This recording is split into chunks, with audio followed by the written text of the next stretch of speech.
Hi friends, welcome back my channel to Rasta. आज है रसोई गैस में जानकारी के साथ। आज का जो जानकारी वो हमारे एक व्यूअर्स के कमेंट पे है, जो कि आप यहाँ देख सकते हैं। इन्होंने लिखा हुआ है कि भाई, जब हम गैस कनेक्शन कराने जाते हैं तो 4000 लगते हैं, और कनेक्शन को क्लोज कराते समय जब बंद कराते हैं तो वहाँ से सिर्फ सिक्योरिटी मनी ही क्यों मिलता है। चलिए इस क्वेश्चन का आज हम जो है पूरा हल जानेंगे, समाधान जानेंगे कि आखिर ऐसा क्यों होता है। और इनका बड़ा इंपॉर्टेंट क्वेश्चन है। मैं चाहता तो वहाँ पे रिप्लाई देकर के इनको समझा सकता था, मेरा कमेंट थोड़ा सा लंबा होता, लेकिन सिर्फ यही समझते। और वीडियो बनाऊंगा तो प्रॉपर जिन लोगों के साथ भी इस तरह का समस्या होगा, जिन लोगों को ऐसा लगता होगा कि ऐसा क्यों है, उनकी सारी समस्या का, उनके सारे दिमाग में जो कीड़े हैं वो आज ख़त्म होने वाले हैं। तो जब भी आप जनरल कनेक्शन लेने जाते हैं, आधार कार्ड, बैंक पासबुक, 2 फोटो, जो भी दस्तावेज है वो दस्तावेज लेकर के जाते हैं, तो वहाँ से आपको जो कनेक्शन के साथ सामान मिलता है वो एक सिलेंडर होता है, जो कि रिफिल के साथ यानी भरा हुआ होता है।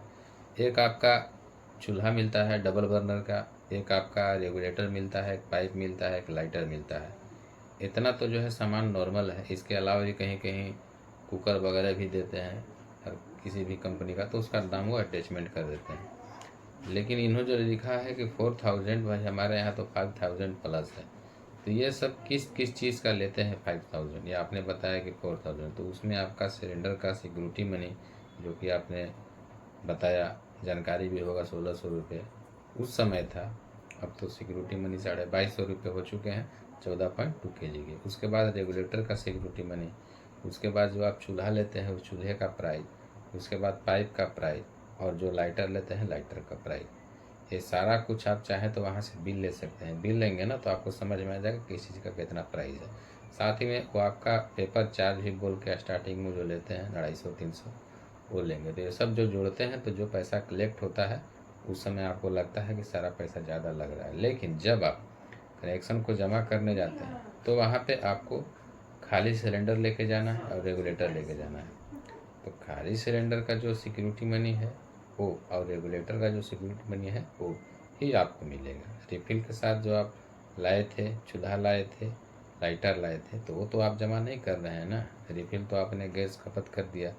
चूल्हा आपके घर में होता ही है, लाइटर भी आप रखते हैं, यूज में हो या ना हो, ये सब सामान आपके पास रह जाता है। जो चीज़ वहाँ जमा करते हैं, जैसे कि आप सिलेंडर और रेगुलेटर, उसी चीज़ का पैसा आपको दिया जाता है।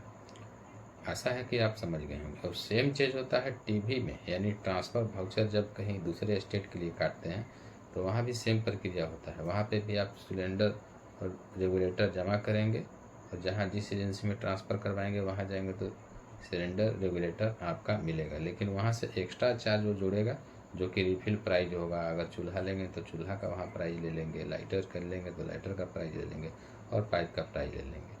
तो आशा है कि आप समझ गए होंगे। यानी जो सामान हम वहाँ जमा करते हैं उसी का सिक्योरिटी मनी हमें दिया जाता है। तो ठीक है, जो उनके भी इस तरह का क्वेश्चन हो, आशा है कि समाधान उनको मिल गया होगा। हमारे चैनल पहली बार आए हैं, पहली बार जुड़े हैं, तो इसे सब्सक्राइब करें, लाइक करें। याद रखें, हर संडे को मैं लाइव आता हूँ और इस तरह की सारी समस्याओं को मैं समाधान